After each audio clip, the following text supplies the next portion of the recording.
Olá, um bom dia para você. O plenário do Congresso Nacional promulgou nesta quinta-feira emenda à Constituição que muda a regra do repasse de recursos da União para as unidades da Federação. A publicação da norma no Diário Oficial da União também já foi feita. A mudança constitucional vai permitir que, a partir do próximo ano, senadores e deputados transfiram recursos diretamente para estados, Distrito Federal e municípios por meio das emendas parlamentares individuais. Hoje, para que esse dinheiro seja utilizado por governos e prefeituras, é preciso ter um convênio com algum órgão público. É hora de ousar. Nós não podemos partir daquela premissa tão antiga de que o administrador público, por natureza, é inconfiável. Já tinha passado da hora da gente poder rever essa questão. E esse foi um dos passos que nós demos no sentido de desburocratizar, de fazer que tenha mais agilidade, para que o prefeito, que tenha uma boa equipe, que monte um bom projeto, que tenha uma credibilidade, que tenha uma interlocução no Congresso Nacional, junto aos ministérios, possa liberar os seus recursos e que eles venham ser aplicados de pronto com mais agilidade. Eu tenho emendas ainda como deputado federal de 4 anos atrás que ainda está sendo executada por conta de medições ou por conta de outra burocracia que o próprio gestor, com o dinheiro na conta, ele já teria feito, já teria executado. A PEC foi aprovada nesta quarta-feira. O acordo de líderes permitiu que a proposta fosse votada em 2 turnos na mesma sessão, dispensando os prazos constitucionais. Após a sessão do Congresso, o presidente do Senado, Davi Alcolumbre, anunciou que a reforma tributária vai ser uma das prioridades do parlamento no ano que vem. A definição de presidente e relator da proposição ainda está sendo discutida. Eu acho que a gente tem que criar a comissão, fazer com que os parlamentares, deputados e senadores possam interagir nessa comissão especial, que a gente quer fazer a conciliação composta por 15 deputados e 15 senadores, para tentar, no primeiro semestre do ano que vem, fazer um texto de conciliação entre a Câmara, entre o Senado e o governo, para dar para a sociedade brasileira a possibilidade de desburocratizarmos a questão tributária no Brasil, que é o entrave para o desenvolvimento, para a geração de emprego e para a geração de riqueza. A gente sabe quem são os 2 atores da comissão. Pela Câmara dos Deputados, o deputado Aguinaldo Ribeiro, e pelo Senado, o senador Roberto Rocha.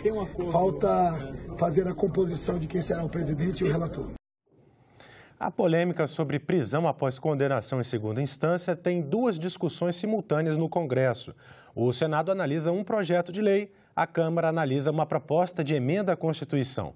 Entenda o porquê nessa reportagem de Isabela Dutra. A volta da prisão após condenação em segunda instância foi um dos assuntos de destaque das últimas semanas. Em 10 anos, o entendimento da Justiça sobre esse assunto mudou 3 vezes.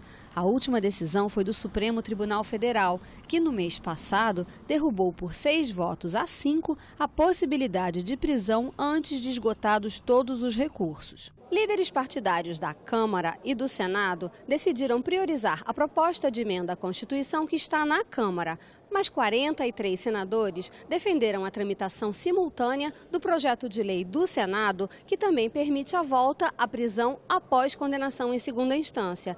E você, entendeu a diferença entre as 2 propostas? Preste atenção. A proposta de emenda à Constituição número 199 determina que a ação penal se encerra na segunda instância. Na Justiça Comum, seriam os tribunais de justiça estaduais. Na Justiça Federal, os tribunais regionais federais. Para haver recursos aos tribunais superiores, seria necessária a abertura de uma nova ação. Já o projeto de lei que está no Senado altera o Código de Processo Penal. Define que a prisão pode acontecer depois da condenação por tribunal, sem prejuízo dos recursos que venham a ser apresentados. Na prática, a proposta altera o que hoje é considerado trânsito em julgado, quando a prisão só pode ser feita depois de esgotados todos os recursos. Além dos textos, as 2 propostas também têm tramitações completamente diferentes. Dá só uma olhada. Uma proposta de emenda à Constituição tem caminho especial. Na Câmara, depois de passar pela Comissão de Constituição e Justiça, vai para uma comissão especial, que tem prazo de 40 sessões do plenário para votar a proposta. É nessa parte da tramitação que está a PEC da segunda instância na Câmara dos Deputados. Depois, a proposta vai para o plenário e precisa ser aprovada por 3/5 dos parlamentares, em 2 turnos de votação. Em seguida, vai para a outra casa. Neste caso, vem para o Senado e também precisa ser aprovada por 3/5 dos parlamentares em 2 turnos de votação. Se for aprovada sem alterações, é promulgada como emenda constitucional em sessão do Congresso Nacional.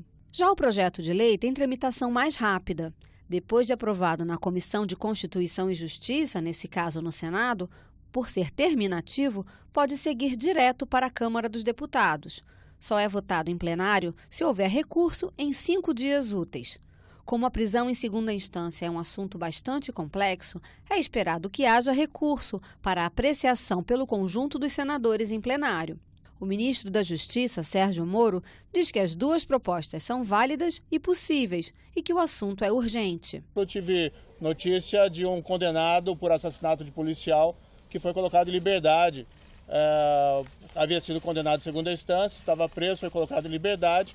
Isso tem acontecido em vários pontos do país. Nós entendemos como imprescindível a execução em segunda instância. Respeitamos a decisão do Senado, a decisão do Congresso, o que for decidido, seja pela proposta de emenda constitucional, seja pelo projeto de lei. A minha avaliação pessoal é que ambos resolvem a questão. O que for decidido será evidentemente respeitado. Os deputados acreditam que a matéria vai ser apreciada com rapidez e votada no plenário da Câmara até março de 2020. Para o presidente do Senado, Davi Alcolumbre, apesar da tramitação da proposta de emenda à Constituição ser mais demorada, ela traz mais segurança jurídica. E o acordo entre lideranças sobre o assunto deve ser respeitado. Acho que o caminho adequado é nós cumprirmos o que foi deliberado em uma reunião com o Congresso Nacional, senadores e deputados que participaram, o ministro da Justiça, o presidente da Câmara e eu, e aonde a gente entende que o melhor caminho para não causar polêmica ou até mesmo o questionamento desse projeto de lei é através da emenda constitucional que está sendo debatida na Câmara dos Deputados. E essa questão da prisão em segunda instância esteve presente nos discursos feitos ontem no plenário do Senado. Não conseguimos concretizar, eu quero destacar essa questão da votação da prisão na segunda instância. Nós vamos terminar o ano legislativo devendo isso. O Senado da República, através da Comissão de Constituição e Justiça, que Vossa Excelência pertence, e eu também, e demais senadores que aqui estão, conseguimos dar uma resposta para a sociedade dizendo que nós queremos aprovação na segunda instância. Eu vejo muita esperteza nesta hora. Gente que não quer de forma alguma prisão em segunda instância, trabalhando para evitar que possamos consagrar na legislação do país de forma definitiva. Eu lamento que o Senado Federal esteja entrando de recesso, que esteja acabando o ano legislativo e que nós não respondemos aqui ao país votando aqui a prisão em segunda instância. Na Comissão de Relações Exteriores, parlamentares criticaram a falta de recursos para as ações da Política Nacional de Defesa Cibernética. Também foi apresentado um balanço das 67 reuniões da comissão no ano de 2019.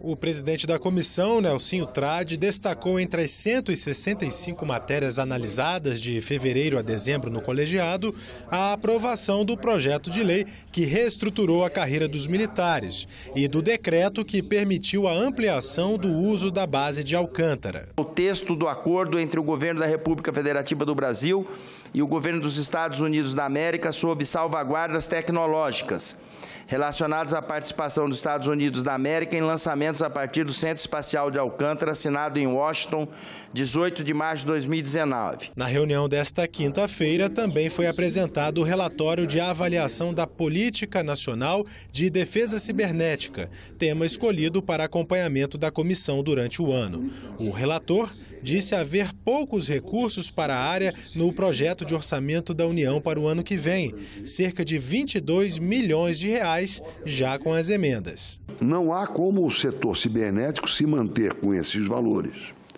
Fica o ponto, estimamos que o orçamento do setor cibernético deveria ser de 60 milhões para 2020, 120 para 2021, 22 e 23. Nós temos como motivar o governo na parte orçamentária. Essa pode ser recuperada. Um momento é de crise, um momento é de corte, um momento é de contingenciamento, mas a gente percebe que já começam os primeiros sinais de recuperação da economia e, juntamente com isso, nos próximos planos plurianuais, nós poderemos melhorar essa questão do orçamento, que é o fundamento para que se desenvolva as técnicas de ataque e defesa cibernética. Os senadores decidiram buscar a criação de uma subcomissão para tratar do tema.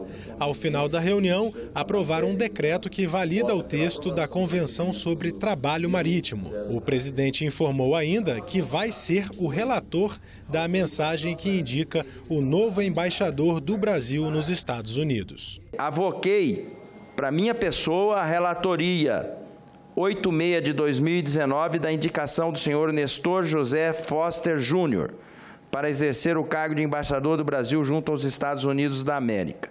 Então, o relator será esse que vos fala, senador Nelsinho Trati. O presidente do Senado foi ao Tribunal de Contas da União para uma cerimônia de homenagem ao ministro Raimundo Carreiro. À tarde, Davi Alcolumbre viajou para o Tocantins, onde participou de assinatura de convênio para investimentos. Ex-secretário-geral da Mesa do Senado, Raimundo Carreiro presidiu o TCU entre 2017 e 2018. Na solenidade, a foto do ministro foi colocada na galeria de ex-presidentes do tribunal. Várias autoridades participaram da cerimônia, como o presidente do Supremo Tribunal, Dias Toffoli, e o ministro da Economia, Paulo Guedes. À tarde, Davi foi a Palmas, no Tocantins, para a assinatura de um convênio entre a Caixa Econômica e o governo do estado, que prevê investimentos nas áreas de saúde, educação e infraestrutura. Agora é hora de saber os destaques da edição do Parlamento Brasil, que vai ao ar logo mais às 8 da noite. E quem nos traz as informações é o jornalista Hermes Coelho. Olá, a gente parou um pouco as gravações do Parlamento Brasil para mostrar para você os destaques do programa que estreia logo mais às 8 da noite. Uma das reportagens foi feita pela TV Assembleia de Santa Catarina e mostra as histórias de renascimento e de superação de pessoas que lidam com a dependência química. A Rede Estadual de Atenção a Dependentes Químicos é voltada para o cuidado de pessoas adictas a substâncias psicoativas.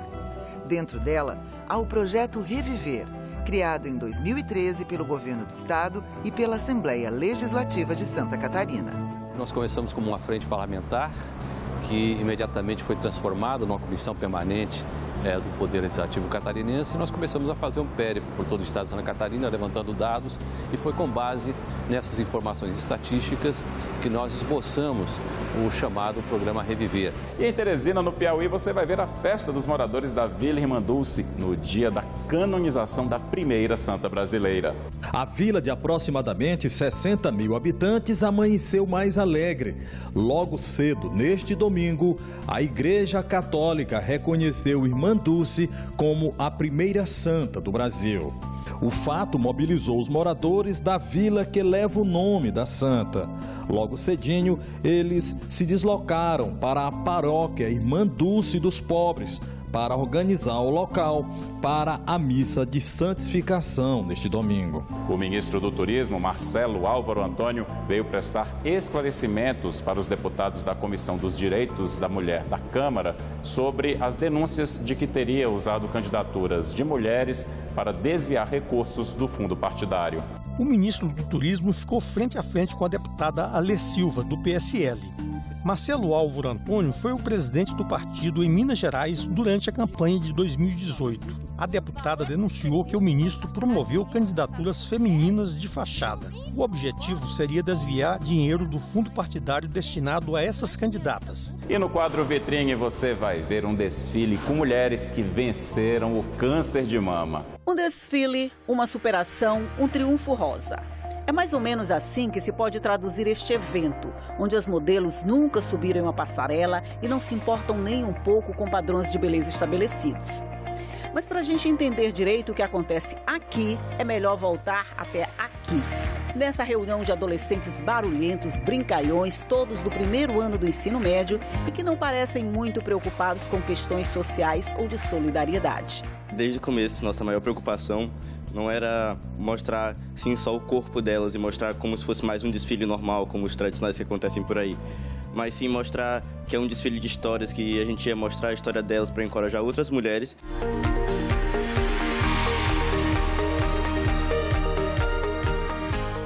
Não perca o Parlamento Brasil, aqui na TV Senado. E na nossa entrevista de hoje, a gente conversa com o senador Marcos Duval, relator do pacote anticrime aprovado quarta-feira pelo Senado. Senador, foi um conjunto de negociações nos últimos dias, junto com outro projeto da segunda instância.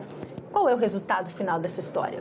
Olha, o resultado é que a gente está dando essa velocidade em resposta à demanda da sociedade. Ela quer, ela foi às ruas, as eleições em 2018 colocaram bem claro que a principal pauta dos brasileiros é a segurança, né? Mais do que a saúde, do que a educação, pela primeira vez na história.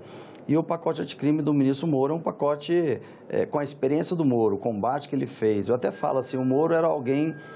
qualquer proposta que vier do ministro Moro é uma proposta que não deve ser discutido, questionada, porque ele, como juiz, ele teve ações muito corajosas e fazendo com que nenhum outro brasileiro tinha feito e deu resultado, né? Mas agora, esse projeto, do jeito que está, não é o projeto exatamente mandado pelo ministro Sérgio Moro. Foi modificado na Câmara. Muita gente está até apelidando de pacotinho, mas não é.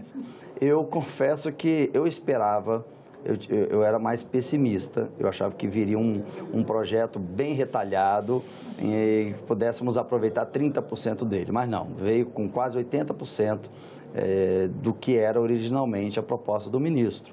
Nós tivemos, o que saiu foi a prisão em segunda instância, que já estamos trabalhando paralelamente, foi tirado o plea bargain, que é a negociação do próprio condenado, ele confessando o crime para reduzir a pena. Aquilo que a gente vê no filme, né, dos Estados Unidos, que o Ministério Público fala, confessa e a gente te dá só X anos. Porque isso não é obrigatório também não, muita gente está meio confuso com isso, isso é opcional, o próprio preso, se ele quiser confessar e o Ministério Público acatar para ser feita a redução, ainda o juiz vai homologar a decisão feita entre o advogado do preso, que é através do advogado, e também com o Ministério Público.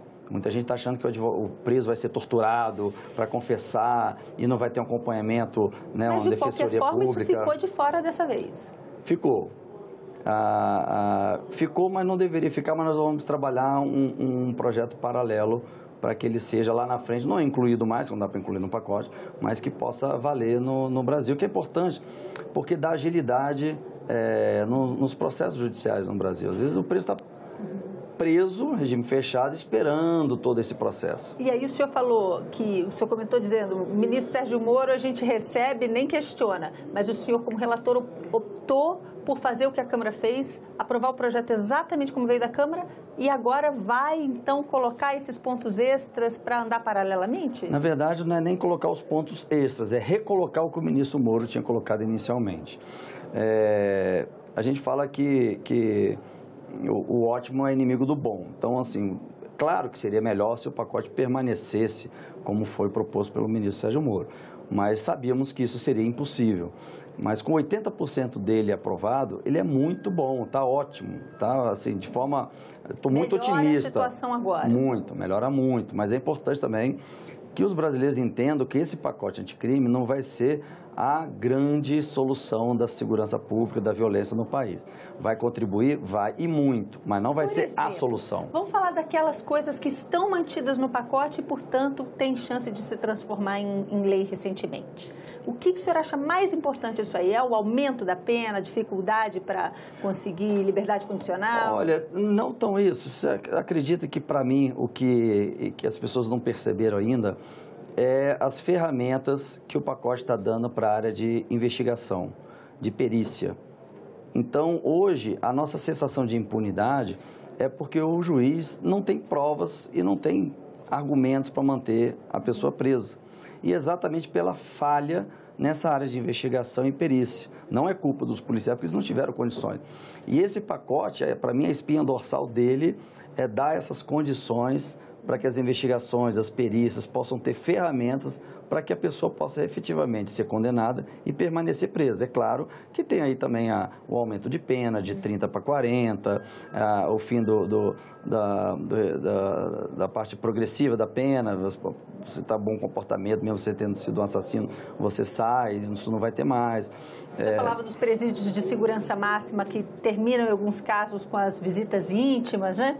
O Brasil é um dos poucos países que tem visita íntima nos presídios. Até nos países que eu rodava antes de ser senador, quando eu dizia que tinha visita íntima, eles não acreditavam, achavam coisa...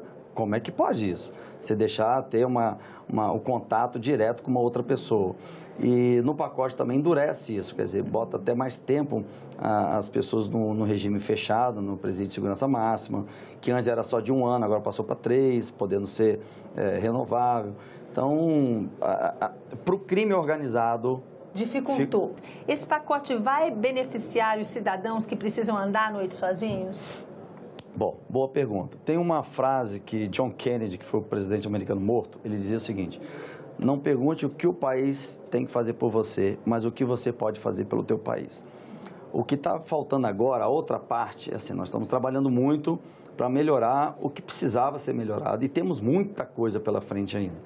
Mas o brasileiro, ele precisa ter o seu comportamento também alterado. Não estou dizendo que ele tem que deixar de andar à noite, não, pelo contrário. A gente quer deixar um Brasil que as pessoas possam caminhar livremente em qualquer horário.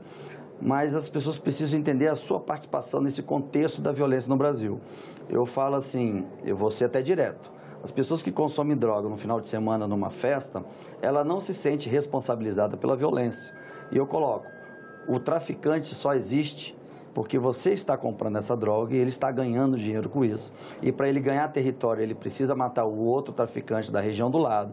E ele precisa, quando a polícia acaba fazendo uma apreensão, ele tem um prejuízo financeiro dele, ele precisa ir para, a gente fala pista, né? Ele precisa ir para a cidade fazer assalto para recuperar esse dinheiro.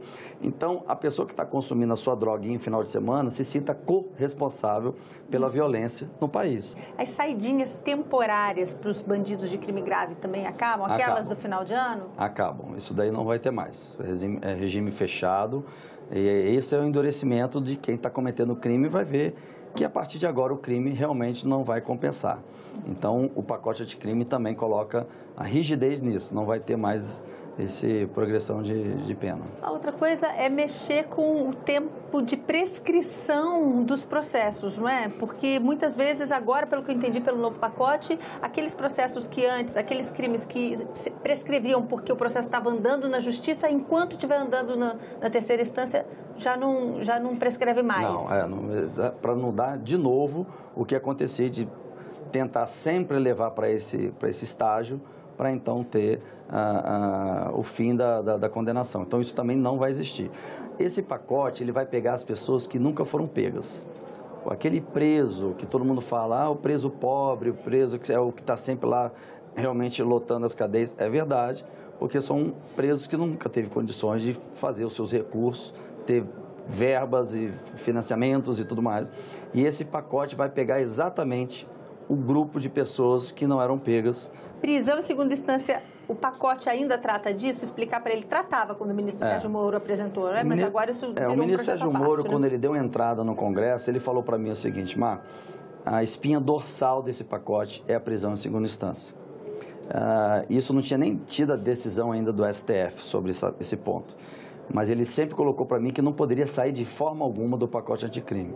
Bom, foi tirado logo quando o pacote chegou na Câmara dos Deputados, foi retirado.